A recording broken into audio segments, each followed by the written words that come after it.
More seats ought also to equal more sales for Ford's clever Grand C-Max compact 7-seater MPV. But there's more to this car than simply extra space. It's claimed to be both more practical and more drivable than Scenic or Zafira class competitors, a package that at last offers its makers the prospect of the class leadership they've enjoyed with larger people carriers. Ford has traditionally been a market leader in 7-seater MPVs, but only when it comes to the bigger ones.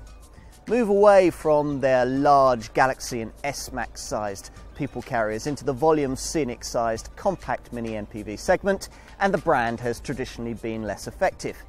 In fact, it took them until 2003 to respond to the Renault Scenic and Vauxhall Zafira models launched 5 years earlier, and even then they were only offering buyers 5 seats at a time when rival brands were giving people 7, a format which now accounts for over 60% of sales in the compact people carrying segment.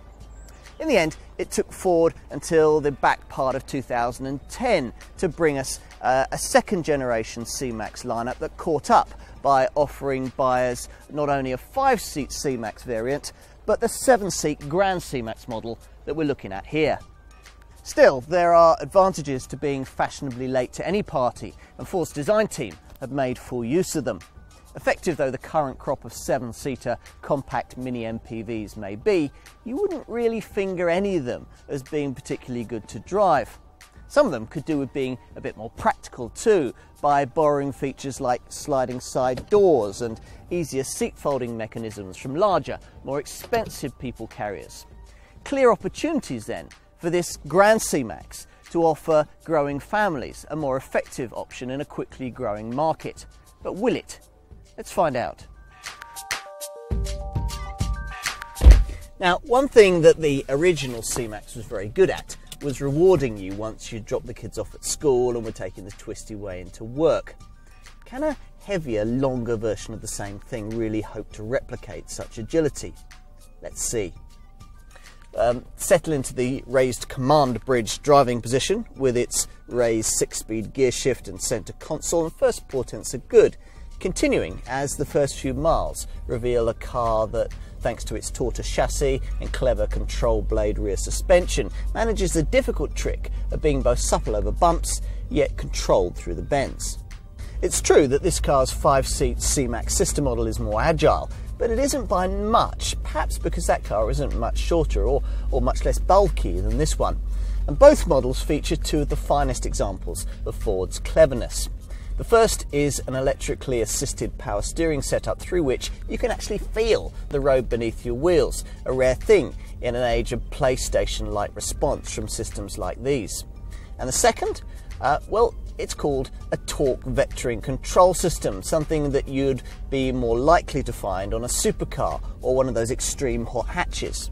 I won't blind you with the science of how it works. It's enough to know that it'll make the car feel more planted and hug the road as you power through tight corners. True, not something you'd likely notice on the everyday, but for those occasions when you're running late for the school play or you simply want to get home, then you'll notice a difference as the system lightly brushes the inside front wheel with the brakes and transfers more of the power to the wheel on the other side where it's really needed. Neat. Under the bonnet, though, Ford's engineers have developed all manner of high-tech engines for this car, including both conventional and plug-in hybrids, and even an ultra-low emission 1-litre 3-cylinder petrol EcoBoost unit. Most customers in the mainstream range will be going for a more conventional 1.6-litre power plant. For petrol people, that'll mean either an entry-level 125 PS 1.6, but the better heeled will be well served by going for the much more advanced 1.6-litre EcoBoost petrol unit, available with either 150 or 180 PS, with even the lesser powered version capable of getting from rest to 60 in under 10 seconds on the way to a top speed of 126 miles an hour. Most customers, though, will march past all these power plants with hardly a second glance in their search for a diesel, the volume choice being another 1.6, a TDCi unit offered with either 95 or 115 PS, in which guise you get 285 Newton meters of torque, enough for a prodigious braked towing capacity of 1,200 kilograms. That's enough to make you question the need for spending more on the bigger capacity 2-litre TDCi diesels that offer either 140 or 163 PS. Though one reason why you might is the entitlement they bring of specifying the optional 6-speed power shift semi-automatic transmission with its clever twin clutch technology that automatically selects the next gear before you've even left the last one. It's a neat looking thing for an MPV anyway, and an important car for Ford since it was the first of their so-called C-segment platform designs, creating underpinnings that will be used by up to 9 other models, production of which will top 2 million cars a year. Bit of pressure then for the Blue Oval to get this right, particularly as this C-Max is the one destined for stateside sale. Though sitting 58mm higher than the 5-seater C-Max model, it's only 140mm longer, which might make you wonder whether it's big enough for larger American families. But bear in mind that this is still a car that's well over 4.5 metres in length. Best to draw back one of the twin sliding doors, neat things, with active stops to stop the door sliding back on you unexpectedly on a slope, and check it out from a seat inside. At first glance, there's the expected 2+3+2 seating layout you'd normally expect to find on a compact 7-seater MPV of this sort. But look a little closer and innovation beckons, namely with the seat-eating seat mechanism that you'll find in this middle row, where the admittedly rather narrow centre perch is able to fold into the seat alongside it to create a clear walkway through into the last row. Now, you can also access the third row of chairs more conventionally by tilting and sliding these outer seats. But the advantage of using the middle seat removal system is that if you're using, say, these Isofix fastenings on these outer seats for baby seats or boosters, then there's no need to disturb possibly sleeping occupants if you want to get to the third row of seats. Those who do make it to the third row are unlikely to be especially comfortable if they're a basketball playing height or overly familiar with the offerings of Colonel Sanders. These rearmost seats are intended for children or perhaps reasonably agile adults over really short journeys. Ford has provided for them though with lidded storage boxes and cup holders. Now, coop adults up back there for very long and you're probably going to soon start getting complaints about rearward legroom, but at least second row occupants can alleviate their rearward fellows' plight by sliding these middle row seats forwards and backwards. Or, if they're being especially annoying, they might perhaps choose simply to recline them. At least if you're in the outward rows, you can recline them. If you sat in the middle, another disadvantage of this centre perch is that you have to put up with whatever chair angle setting your right-hand partner has chosen. Both outward seat passengers also get the benefit of these fold-out seat trays. As for luggage space, well, there's really not much point in moaning that there isn't much. As little as 56 litres in fact, with all 7 seats in use, though you do get this helpful underfloor compartment. If that's an issue, then you really should be looking at a larger S-Max or Galaxy-sized MPV from the next class up. No, most C-Max owners will be using the third row seating only occasionally, and when not in use, folding it flat into the floor and freeing up between 439 and 755 litres of space. That's depending on whether they've specified the space saver rear wheel and whether they're loading up to parcel shelf height or fully upwards towards the roof. Should you wish your C-Max to function as an impromptu removals van, then the second row of seats can be tumbled forward, releasing up to 1,742 litres of space, and that's not too far off a larger, pricier MPV. At the wheel, where almost everything falls beautifully to hand and feels nice to the touch, Ford has succeeded in achieving designer Martin Smith's goal of creating a premium feel, thanks to expensively slush-moulded soft-touch plastics. Metallic detailing and piano black feel add to the general upmarket look, as does the bespoke Sony-developed infotainment system. Now, oddment space is pretty basic on entry-level versions, but higher spec models get a bigger version of this centre console box and an overhead storage system. List pricing sees Ford Grand C-Max customers pay a £1,500 premium for their 7-seat practicality over pricing for equivalent 5-seat C-Max models. Now, that means a pricing bracket which should see most examples of this car sell in the £19,000 to £24,000 area, with the diesels that most will want priced from around the £20,000 mark. And rivals? Well, if you're looking at petrol versions, there are entry-level petrol variants of rivals that will save you a bit.